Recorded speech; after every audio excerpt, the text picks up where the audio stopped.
it's Darcey here, and I'd like to say thank you for taking the time to answer my questions. My first question is, what inspired you to write this book? Hi Darcey, thank you so much for reading my book, Kòkú Àkànbí and the Heart of Midnight, and for sending me some brilliant questions. So I'm going to start with the first one. What inspired me to write this book? Well, I just love everything to do with adventures. My favourite thing to watch are cartoons, and my favourite cartoon in the whole world is an anime called Naruto, which is about a boy with a demon inside of him who saves his entire village and the world. And I also love Avatar: The Last Airbender, which is about this boy who is also a monk who also saves the world. So I just love adventures where there's a child who's up against the odds and saves the whole world. It's something I've always really, really liked. And I also spend a lot of time in museums looking at ancient artifacts. And I've always wondered what would happen if those artifacts came to life one day. And that's where I got the inspiration for Kòkú unleashing an ancient demon in the British Museum. My second question is, what books did you enjoy reading when you were 8? So my absolute favourite book at the time was Charlotte's Web. I even dressed up as Wilbur, the little piglet, for World Book Day. So I really loved that book. It actually made me cry at the end. I love the friendship between, the unlikely friendship between a little pig and a spider. And that was really, really special. So that was my favourite thing to read. My teacher used to read it to our whole class, but she didn't finish the book. So I got the book for myself and I made sure to read it to the end, and I absolutely loved it.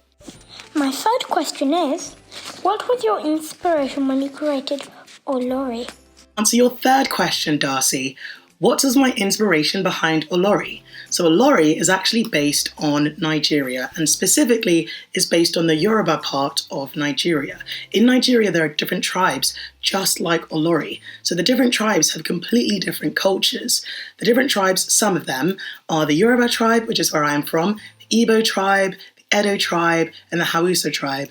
And just like in Olori, they have completely different cultures, foods, languages. We even look different, and you can recognize where someone's from based on how they look and how they act.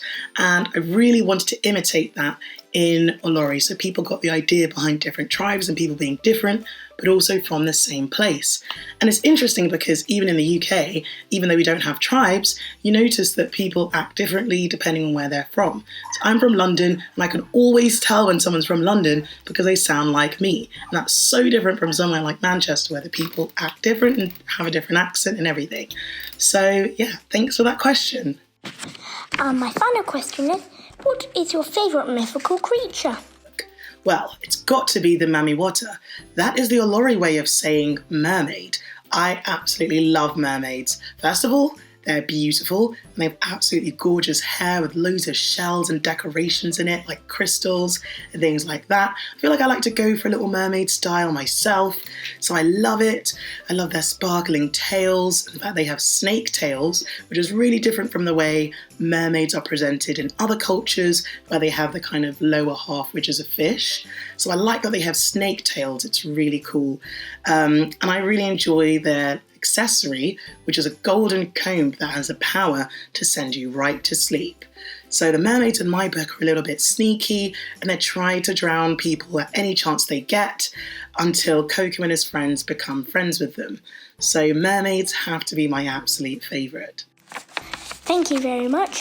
Darcey out.